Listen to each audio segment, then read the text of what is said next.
प्रभाग क्रमांक 26 मधील भाग्यलक्ष्मी पार्क इथं माजी नगरसेविका राजश्री चव्हाण यांच्या सतर्कतेमुळे गोमातेचं प्राण वाचले।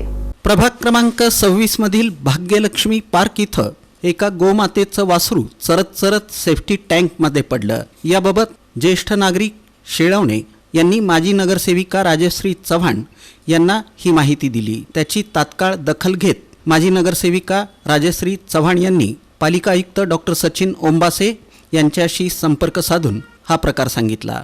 त्यानंतर तात्काळ आपत्कालीन कक्षातील JCB रेस्क्यू टीम पाठवून या ठिकाणी रेस्क्यू टीम तसंच स्थानिक तरुणांच्या मदतीनं गायीचं वासरू जिवंत बाहेर काढण्यात आलं।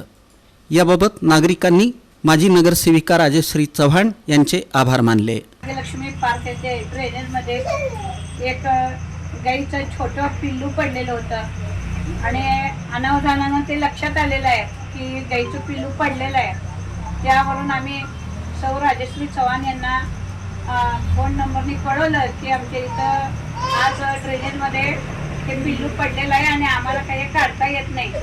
त्यावेळेला त्यांनी लगेच त्यांच्या मित्रांनी आणि त्यांनी आपत्कालीन सेवा बोलवून त्या पिल्लाची सुखरूप सुटका केली।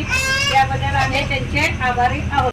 या प्रसंगी भाग्यलक्ष्मी पार्कमधील निवृत्त अधिकारी शेळकंदे, सुनीता शेळवणे, मनीषा साबळे, सुनंदा कोळी, रश्मी भडकुंबे, कोमल साबळे, नागेश कोळी, नागनाथ शेळवणे, अनिल चव्हाण आदी उपस्थित होते।